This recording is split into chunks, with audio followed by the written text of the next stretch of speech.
마케팅이라는 용어가 있습니다. 제품을 잘 팔기 위해서 고객을 모으는 행위를 말하는 단어입니다. 이 마케팅의 반대가 디마케팅인데 이 제품을 살 고객을 쫓는 행위를 말합니다. 요즘의 현대의 모든 일들은 기업 활동이나 정치나 스포츠나 연예계나 학원이나 심지어 교회도 마케팅을 중요하게 여깁니다. 우리 교회가 이제 청소년 캠프를 30여 년 하고 있는데 큰 위기를 맞고 있습니다. 어떤 위기인가 하면 청소년 모집의 어려움을 겪는 겁니다. 특히 여름 캠프는 이제 방학이 짧으니까 청소년들이 시간 내기가 어려운 겁니다. 더 근본적인 이유는 그 출생률이 떨어지면서 이 청소년 숫자가 줄어들고 교회에서 청소년들이 이렇게 사라지면서 이 캠프에 올 청소년들이 줄어드는 겁니다. 그래서 유스케이빙 캠프도 이 마케팅을 좀 해야 되지 않나 하는 생각을 이제 하게 들기도 합니다. 그런데 하나님 나라는 이 사람들이 단지 숫자적으로 많이 모이는 걸 목표로 하지 않습니다. 오늘 말씀에 보면 하나님 나라의 왕이신 예수님은 오히려 사람들을 쫓아내는 어떤 것처럼 보입니다. 믿음으로 나오지 않는 자들을 돌려보내는 겁니다. 그래서 하나님 나라는 외적으로 보면 디마케팅 전략을 쓰는 것처럼 보입니다. 유대인들이 예수님에게 기대한 것은 정치적인 메시아가 되어서 로마로부터 정치적으로 독립을 시키고 경제적으로 풍요롭고 사회적으로 안정을 누리는 겁니다. 그런데 예수님은 자신이 하늘에서 내려온 생명의 떡이라고 하시면서 내 살을 먹고 내 피를 마셔야 영생을 얻는다고 하시는 거예요. 유대인들은 정치적인 걸 원하는데 예수님은 영적인 것을 주시려고 하고 그들은 물질적인 것을 기대했는데 예수님이 영생을 주려고 하시는 겁니다. 오늘 말씀에 보면 그 예수님을 이제 좋아하면서 따랐던 많은 사람들이 예수님을 다 이제 떠납니다. 그 이유는 그들이 예수님과 그의 말씀을 믿는 것이 아니라 기적과 잘 되는 것을 믿었기 때문입니다. 우리가 원하는 것과 그 하나님이 주시려고 하는 게 다를 수 있습니다. 마치 어린 자녀가 원하는 것과 부모가 자녀가 필요하다고 여기는 것이 다를 수 있는 것과 같습니다. 어린 자녀들은 당거나 인스턴트, 과자 이런 걸 좋아하고 게임만 이제 하려고 하는데 부모는 밥을 주려고 하고 책을 읽으라고 이제 하는 것과 이제 같습니다. 이 시간 우리에게 진정으로 필요한 것이 무엇인가 생각하고 우리가 믿는 것이 물질적인 복인가 아니면 하나님과 그의 말씀인가 하는 것을 점검하고 영생의 말씀을 분명히 믿어서 진정으로 행복해지기를 바랍니다. 먼저 그 예수님의 말씀에 대한 사람들의 반응입니다. 60절 보면 제자 중 여럿이 듣고 말하되 이 말씀은 어렵도다 누가 들을 수 있느냐 한데 이 제자 중 여럿이 듣고 하는데 여기서 제자들은 예수님의 12제자들을 가리키는 것이 아니라 예수님을 좋아하고 따라다니는 사람들의 무리를 말합니다. 그런데 그들이 예수님 말씀을 듣고 이 말씀이 어렵도다 누가 들을 수 있느냐 이렇게 하는 겁니다. 여기서 이 말씀이란 그 54절과 54절의 말씀을 이제 가리키는데 내 살을 먹고 내 피를 마시는 자마다 영생을 얻었고 내 살은 참된 양식이요 내 피는 참된 음료라는 그 말씀입니다.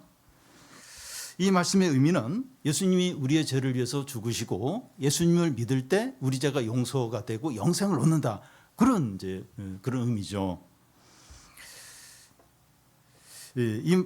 그런데 여기서 이제 어렵다고 하는 것은 지적으로 이해가 되지 않는다는 의미가 아닙니다.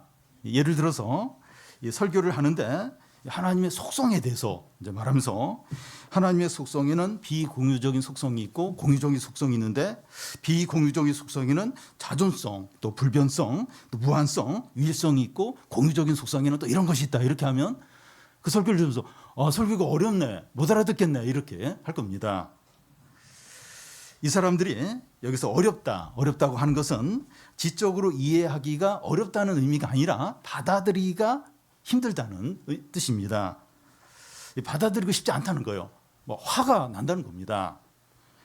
예를 들어서 이제 청소년 자녀가 어떤 친구를 이제 사귀고 있는데 부모가 볼 때 점점 이제 공부보다는 노는 쪽으로 가고 세상 문화에 빠져드는 게 느껴집니다. 그래서 부모는 그 자녀 그 친구와 사귀지 말라 이렇게 이제 바로 말하고 싶은데 그렇게 말하면 자녀가 이제 반발할 것 같으니까 다른 사람의 예를 들고 성경 말씀을 인용해서 뭐 이렇게 길게 막 이렇게 설명을 이제 합니다. 그랬더니 자녀가 이제 무슨 말인지 모르겠다고 이제 그렇게 대답을 이제 합니다. 그것은 부모의 말이 진짜 어려워서 이해가 안 된다는 것이 아니라 부모 말을 듣고 싶지 않다는 걸 어렵다는 식으로 이제 말하는 거죠. 갈릴리 사람들은 예수님을 통해서 정치적인 독립과 경제적인 풍요와 사회적인 안정을 누리고 싶은데 예수님은 영생과 하나님 나라와 구원을 준다고 이제 말하는 겁니다. 예수님의 말씀을 받아들이고 싶지 않은 거예요. 화가 나는 거예요. 화가 나니까 어려운데 무슨 말인지 모르겠네 이렇게 반응을 하는 겁니다. 우리도 예배를 마치고 소모임을 하든지 또 식사를 하면서 말씀이 어땠는데 이렇게 서로 물어볼 때가 있습니다. 그럴 때 어려워서 무슨 말인지 모르겠어 이렇게 대답을 하는 경우가 있어요. 실제로 말씀이 어려워서 무슨 의미인지 모를 수도 있고 다 알지만 받아들이거나 인정하기 싫어서 이렇게 어렵다고 이렇게 말할 수도 이제 있는 겁니다. 마음에 뭐가 걸리는 거예요. 걸리고 적용하기가 이제 싫으니까 그냥 어렵다 이렇게 이제 표현을 할 수 있다는 겁니다. 예수님은 말씀이 어렵다고 이제 하는 사람들에게 어떻게 말씀을 하십니까? 61절을 같이 한번 읽겠습니다. 예수께서 스스로 제자들이 이 말씀에 대하여 수군거리는 줄을 아시고 이르시되 이 말이 너에게 걸림이 되느냐? 이 말이 너에게 걸림이 되느냐 하는데 이 걸림이 된다는 게 덫에 걸리다, 함정에 빠지다는 의미입니다. 말씀이 사람을 함정에 빠지게 해서 망하게 할 수 있다는 거예요. 어떤 사람에게 말씀이 함정이 되어서 이렇게 망하게 할 수 있습니까? 이 말씀이 자기와 원하는 것이 다르다고 해서 거부하는 거예요. 거부를 이제 하는 겁니다. 복음은 양면이 있습니다. 이 고린도후서 2장에 보면 이 복음이 구원받는 자에게는 생명에 이른 냄새가 되고 망하는 자에게는 사망에 이른 냄새가 된다고 합니다. 복음이 어떤 사람에게는 복이 되어서 구원에 이르게 하는가 하면 어떤 사람에게는 함정이 되어서 망하게 한다는 겁니다. 복음과 하나님께 어떤 문제나 책임이 없어요. 하나님께 무슨 문제가 있어서 그런 거 아니야? 사람에게 그 말씀에 반응하는 사람에게 전적으로 책임이 있습니다. 복음을 들었을 때 내가 원하는 것이 아니기 때문에 어렵다고 하면서 거부를 하고 화를 낼 때 그 복음이 그 사람에게 함정이 되어서 망하게 한다는 겁니다. 그런데 지금 그 예수님의 말씀을 듣고 어렵다고 하는 사람들은 예수님을 대적하는 사람들이 아니라 예수님을 좋아하며 따르던 제자들입니다. 교회 밖에 있는 불신자들이 아니라 교회 안에 있는 신자들이라고 할 수 있어요. 우리 같은 신자들을 가리킵니다. 우리가 하나님의 말씀을 들으면서 우리가 원하고 기대하는 것이 아니기 때문에 어렵다고 하면서 거부할 수 있습니다. 왜 그렇습니까? 왜 이렇게 하나님의 말씀을 들으면서도 왜 이렇게 거부를 이제 하게 됩니까? 우리 청소년들은 공부 문제 때문에 염려가 많아요. 청년들은 진로 문제 때문에 걱정이 많고 장년들은 경제적인 문제나 나이 드신 부모님, 아프신 부모님 모시는 문제나 노후 문제로 생각이 많고 또 어르신들은 이 건강과 자녀들의 어떤 그 문제로 걱정을 많이 하십니다. 우리의 온 관심은 이런 것들에 다 가 있는 거예요. 그래서 이 하나님의 말씀이 우리에게 잘 될 거다, 또 소망이 있고 또 성공할 거다 이렇게 말해주면 좋은데 영생을 말하고 영적인 복을 이제 말하니까 어렵게 느껴지는 겁니다. 우리는 공부, 어떤 경제적인 문제, 직장 문제 여기에 온 관심이 다 가 있어요. 근데 이 하나님의 말씀은 뭐 영생을 이야기하고 뭐 구원을 이야기하고 하나님 나라를 이야기하니까 어렵게 느껴지는 겁니다. 하나님의 말씀이 나와 상관이 없게 여겨지고 기쁨이 안 되고 힘이 안 되는 겁니다. 한 주 막 몸부림쳐서 하고 왔는데 전혀 나의 현실의 어떤 내가 기대하는 그게 아닌 다른 어떤 그런 말씀들을 전하니까 힘이 안 되는 거예요. 이 기쁨이 안 생길 수 있는 겁니다. 어렵다. 설교가 왜 이렇게 길어? 같은 말을 자꾸 반복하시네. 그런 반응만 이제 할 수 있습니다. 그런데 설교를 잘하면 이런 반응이 나타나지 않지 않겠는가? 설교를 잘하면. 네. 그런데 예수님보다 설교를 더 잘하는 사람이 누가 있습니까? 예수님이 설교하시는데 어렵다는 거예요. 어렵다고 하면서 다 떠나는 겁니다. 그래서 중요한 것은 우리가 관심 갖는 것과 하나님이 관심 갖는 게 다르다는 것을 아는 겁니다.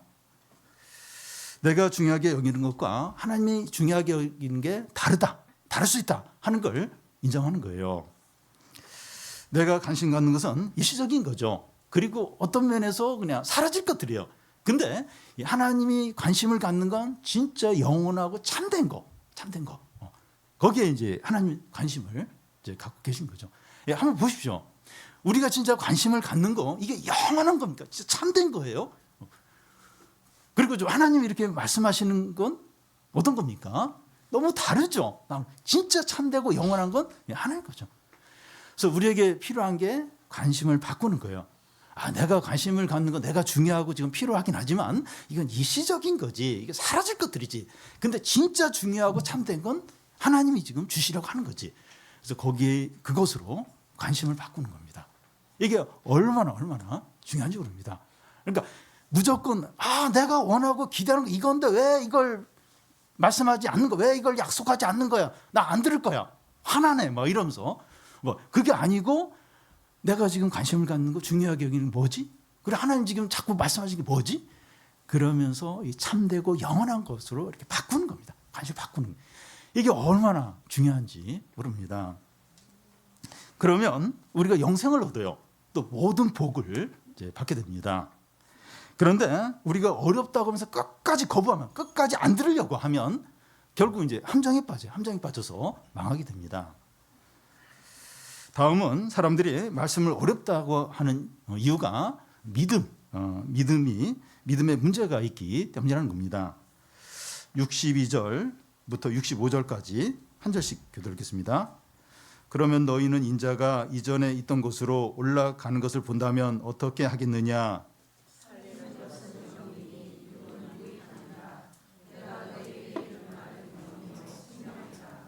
그러나 너희 중에 믿지 아니하는 자들이 있느니라 하시니 이는 예수께서 믿지 아니한 자들이 누구며 자기를 팔 자가 누구인지 처음부터 아심이로라.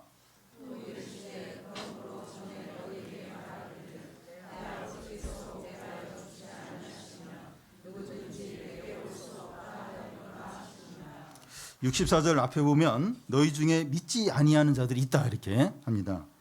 이 말씀이 어렵다고 하는데 진정한 이유는 믿음이 없기 때문에, 믿지 않기 때문이라는 거예요. 갈릴리 사람들은 예수님을 좋아하고 따랐는데 기적과 잘 되는 것을 바라본 것이지 예수님과 그의 말씀을 믿은 것이 아닙니다. 여러분, 우리가 예수님은 하나님의 아들이고 구원자다 이렇게 믿으면 성경에 나오는 모든 기적을 다 믿게 되고 창세기 2장에 나오는 하나님 말씀으로 우주 만물을 창조했다 이걸 다 믿을 수 있습니다. 그런데 예수님을 믿지 못하면 이 성경에 나오는 모든 기적들이 의심돼요. 그리고 비판적이 됩니다. 부모와 자녀 관계에서 부모가 자녀를 이제 신뢰하면 자녀가 무슨 말을 하고 어떤 행동을 해도 다 이제 믿어요. 근데 부모가 자녀를 불신하게 되면 자녀의 말이나 행동을 다 이렇게 의심하고 못 믿게 되는 것과 같습니다. 예수님은 갈릴리 사람들에게 너희는 내가 하늘에서 내려온 생명의 떡이라고 하니까 어렵다고 하는데 내가 다시 하늘로 올라가는 것을 보면 어떻게 하겠느냐 하는 겁니다. 너희는 나와 나의 그 말을 믿지 않으니까 내가 무슨 일을 하거나 무슨 말을 하거나 다 안 믿는다는 거, 다 의심을 한다는 겁니다. 너희가 나를 진정으로 믿는다면 영생에 대한 말씀도 믿는다는 겁니다. 어렵다. 어떻게 뭐 살을 먹고 피를 마시라 그런 어떤 영생의 말씀까지 다 믿는다는 겁니다.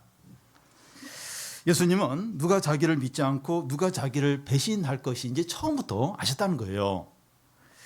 사람은 외모를 보지만 하나님은 중심을 보시기 때문입니다. 바울은 자기가 모친의 태아 안에 있을 때부터 주님이 나를 알았다고 이렇게 말합니다.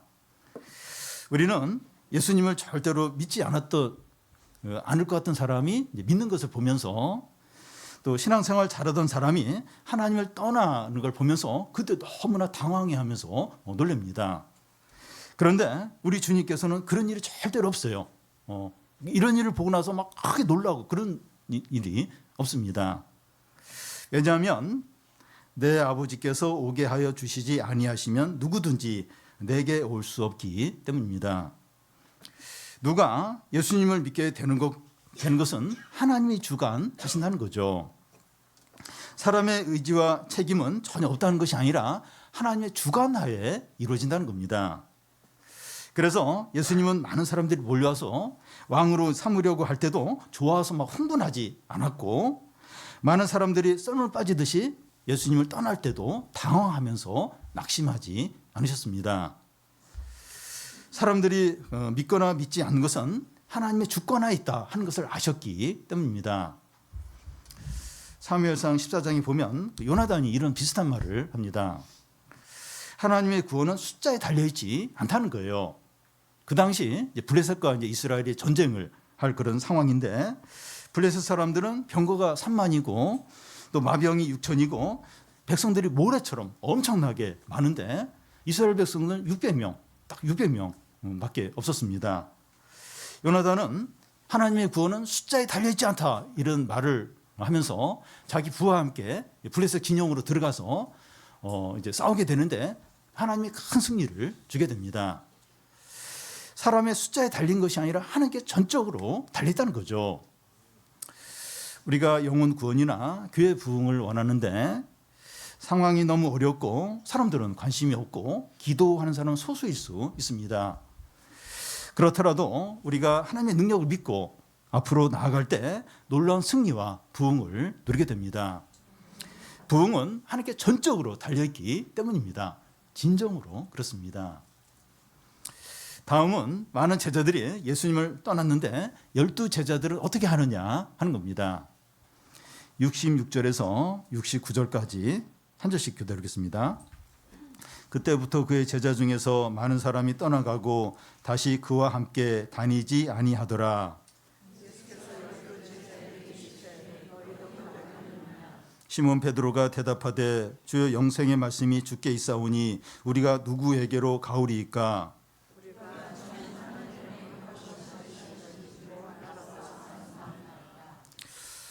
하남시에 그 신축 상가들 중에서 분양이 되지 않아서 빈 점포들이 이제 많이 있습니다.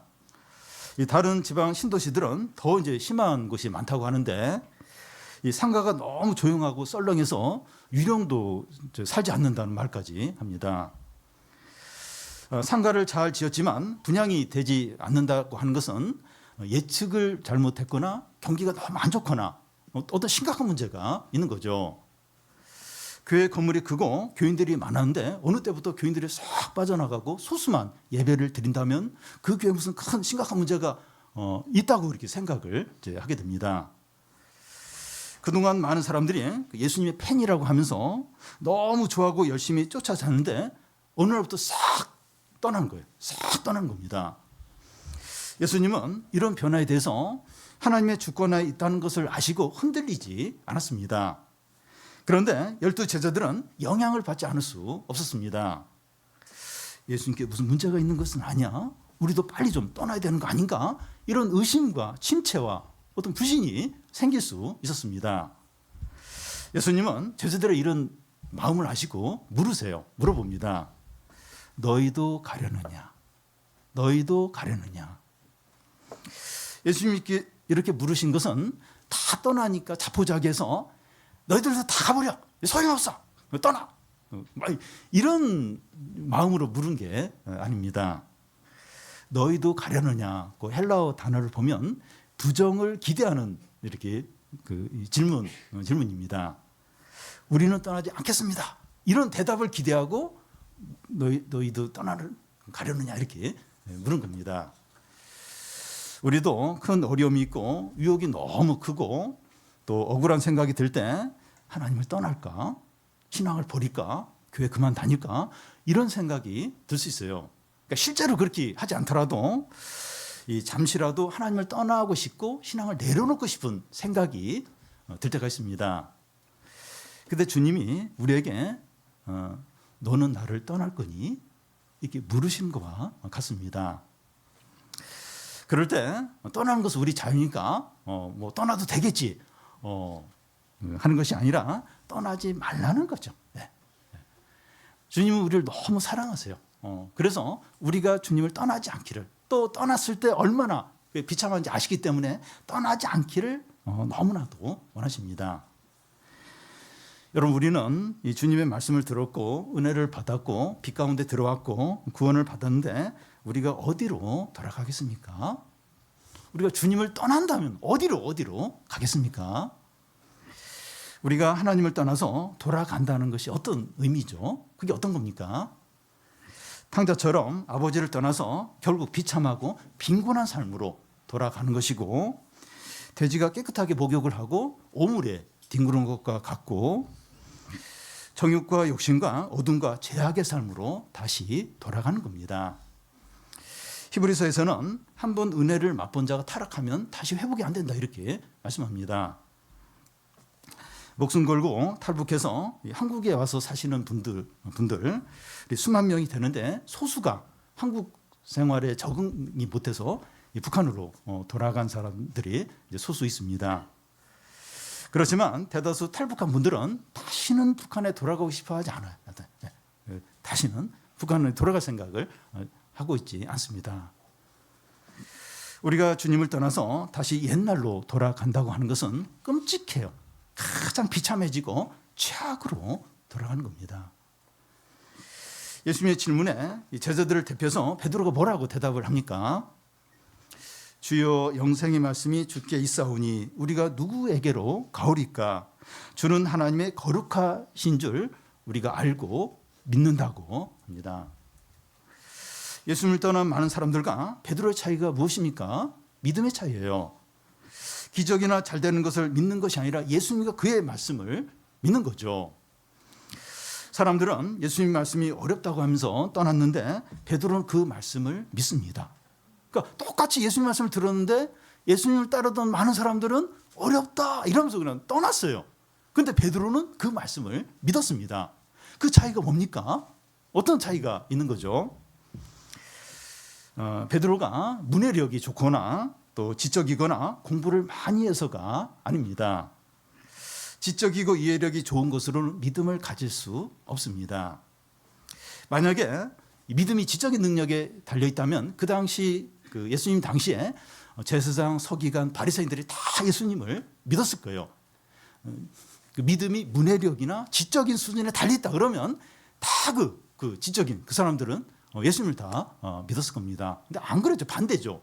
세리와 창녀들은 믿는데 서기관, 바리새인들, 대제사장들 그 지적인 사람들은 안 믿었습니다. 그래서 우리는 지적으로 이해가 되고 좋은 감정이 생겨야 믿어야겠다. 그렇게 하지 않아야 돼요. 어떤 때는 막 믿고 싶지가 않아요. 감정이 안 좋아요. 그리고 막 이해가 안 되기도 하고, 그래서 이렇게 감정이 좋아질 때까지 기다리고 뭔가 이해가 되어야 그래야 믿겠다. 이렇게 하지 않아야 됩니다. 11세기 안셀무스라는 그 신학자가 있었는데 아주 유명한 말을 했습니다. 나는 이해가 되기 때문에 믿는 것이 아니라 믿음으로 이해한다. 이렇게 했습니다. 믿음이 먼저라는 거예요. 믿음이 먼저라는 겁니다. 하나님과 그의 말씀을 믿으시기 바랍니다. 믿음은 하나님이 주신 것이기 때문에 믿음이 생기지 않을 때 믿음을 달라고 구하시기 바랍니다. 남편이나 아내나 자녀를 믿어야 하는데 불신이 생기고 미운 생각이 막 들 때가 있어요. 믿어야 되는데 믿고 싶지가 않은 거, 너무 미울 때가 있어요. 그럴 때 믿어야 되는데 그런 노력을 이제 하게 됩니다.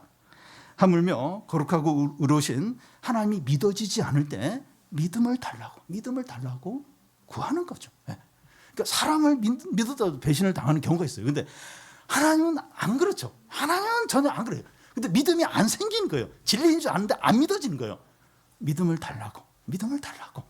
그런 기도 너무나 기뻐하십니다. 믿음을 주세요. 믿음을 주시고 진짜 확실한 믿음을 갖게 하십니다. 마지막으로 믿지 않으면서 예수님을 떠나지 않는 자가 있었다는 거예요.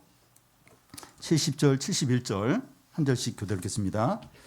예수께서 대답하시되 내가 너희 12를 택하지 아니하였느냐 그러나 너희 중에 한 사람은 마귀니라 하시니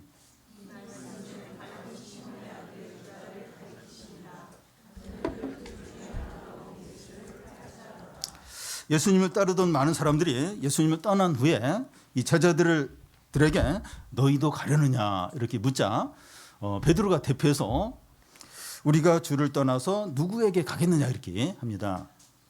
베드로는 우리라고 하면서 12제자가 다 이제 그런 것처럼 그렇게 말했습니다. 그러자 예수님은 12제자가 다 믿음 있는 게 아니라는 거예요. 그 중에 한 사람은 마귀라고 합니다. 가룟 유다를 말하는데 그는 나중에 예수님을 팔게 됩니다. 예수님은 왜 가룟 유다를 12제자 중에 하나로 부르셨습니까? 여러 가지 의문들이 들 수 있어요. 예수님을 누군가 배신해서 제사장에게 팔아야 되는데 이 가룟 유다가 희생양으로 이렇게 수고한 거기 때문에 이 가룟 유다는 죄가 없는 것은 아닌가 하는 어떤 주장을 한 사람들로 있습니다. 그런데 이 복음서에 보면 예수님이 여러 차례에 걸쳐서 이 가룟 유다가 회개하도록 계속 죄를 지적해요. 그러면서 이 가룟 유다가 돌아오도록 이렇게 하시는 걸 볼 수 있습니다.